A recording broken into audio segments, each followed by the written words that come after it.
Hey sweeties, how's everybody doing today?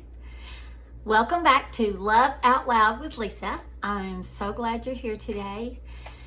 Today I have a little bit of blue in my hair and I'm wearing blue dress and blue jewelry. Everything's blue because tonight, hold on one second. Tonight's finally the night. Here's our tickets. We're going to the Kane concert. And it's blue night. Everybody's gonna wear blue. So, not everybody will probably have blue hair, but I wanted to represent for the middle-agers.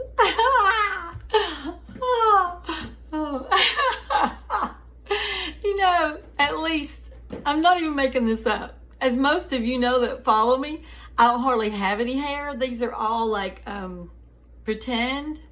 Like almost everything is pretend. And the funny thing is, I'm not even kidding. Almost every single day when I leave the house to go anywhere, I don't care if it's just the market or the gas station, somebody will go, "Hey, I like your hair." And I always go, "Oh, thank you, sweetie." And my daughter told me that they're really just saying, "Good for you, old lady." That you are willing to go out there with your hair. But you know what? Whichever one is the case, I sincerely appreciate it, honey. I really do. Oh. Well, sweeties, what I want to talk to you today is something not necessarily fun, and not necessarily even joyful. But when I prayed today about what the Lord wanted me to talk about today, I really feel this in my heart. So I truly believe that this is for someone. And whoever you are, and if there's more than one, you hang in there, sweetie. Don't give up. Okay. Here's what I'm going to talk to you about. In 2008, I have shared with you before that the economy went really down and we lost a small business. And our home was tied to that business. Actually, even our vehicles. So what had taken basically a lifetime, over 26 years, to build up, it was all gone in about 3 months. I mean, no vehicle, no home, no business, no income, no nothing. And it was a very strange, almost alarming feeling. But at the same time, my husband had found out that he was substantially going blind.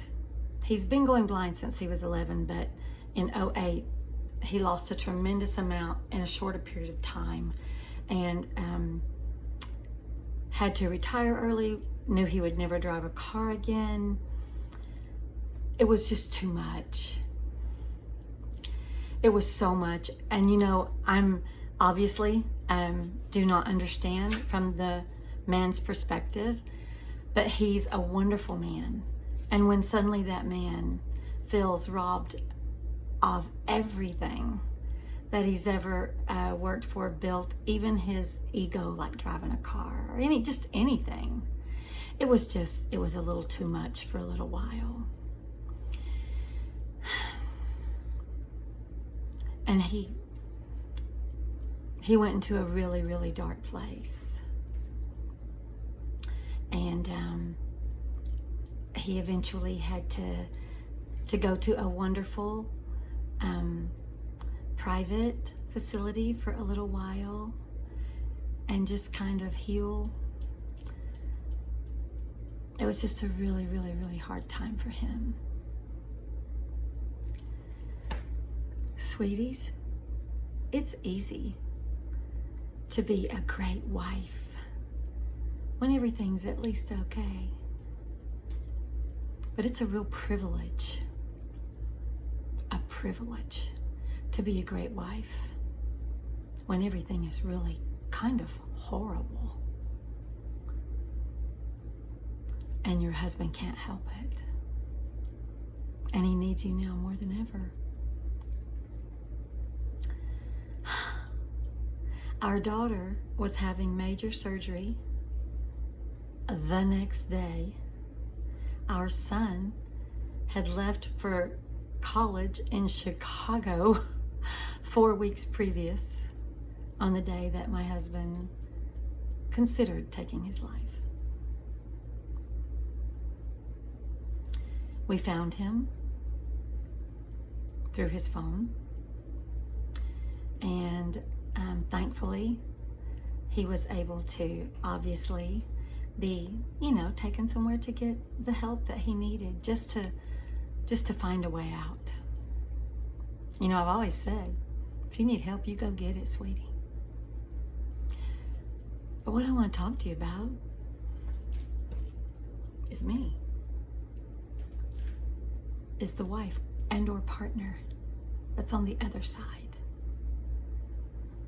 I was praying for him like crazy, and I was so thankful that I knew he was at the most wonderful, wonderful Christian private place, that he was going to really be able to get a lot of therapy and I got to see him 3 times a week, and he was only there for a month.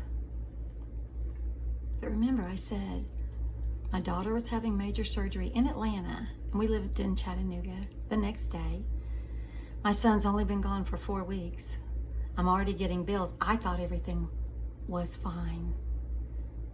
This had all been happening for over 6 weeks, and he carried it by himself.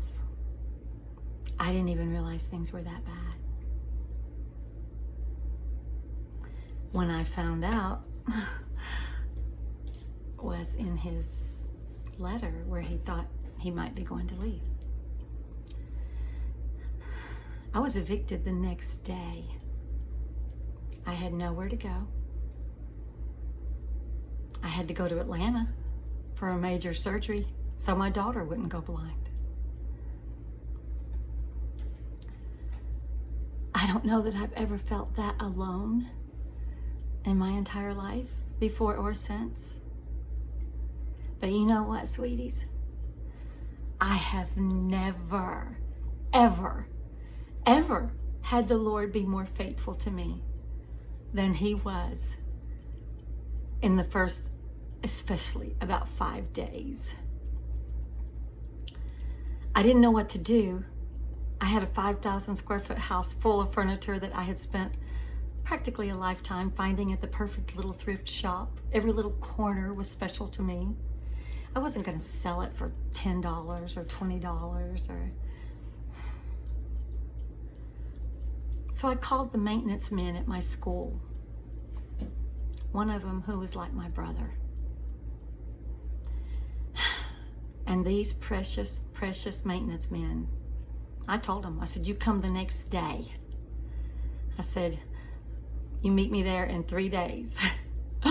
Oh, I got the people that were evicting me to give me 3 days after they found out everything. I said, you meet me there in 3 days with some big trucks and a lot of help. And they did. I couldn't even sleep the night before. I was so excited. That's what the Lord will do. I was so excited. I cooked them breakfast. I was like, oh, let me tell you about this piece. Oh, let me tell you where I found this. They had to come back for a second trip. They had the big trucks that had the wood slabs on the sides. Except for a bedroom suit. A yellow bedroom suit that my mom gave me when I was 10. I gave them everything I had. I couldn't afford to store it. I couldn't move it. I was by myself.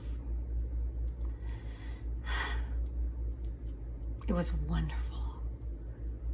I'm not even kidding, sweeties. It was, to this day, one of the greatest memories I have of giving. I mean, I loved it. So my daughter had had her surgery, right? She had come home. They came. They took all the furniture. I went to my church,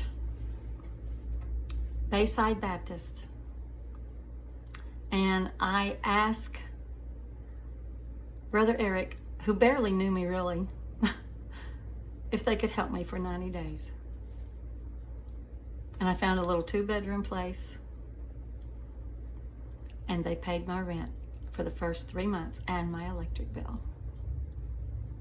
And I moved myself and my daughter in there. And about 4 to 6 weeks later, I moved my husband back in and just nurtured and loved on him. And I watched the Lord work everything out. It did not happen overnight, sweeties. But it did happen.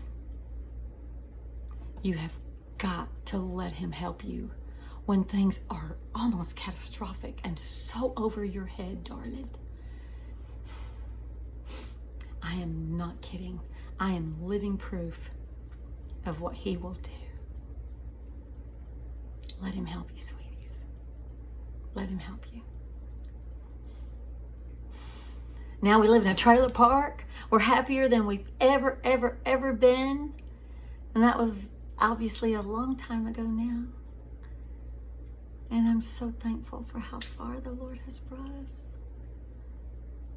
But I'm so thankful for how faithful he was in the trenches. I love you all so much. Tonight I'll be like dancing like crazy to the Kane concert with my blue hair.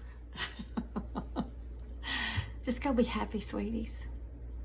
Just trust him, love him, let him be in your heart, and go be happy. Life's too short, honey. Pray for those you love. Pray for yourself. I'll see you next time. Love you.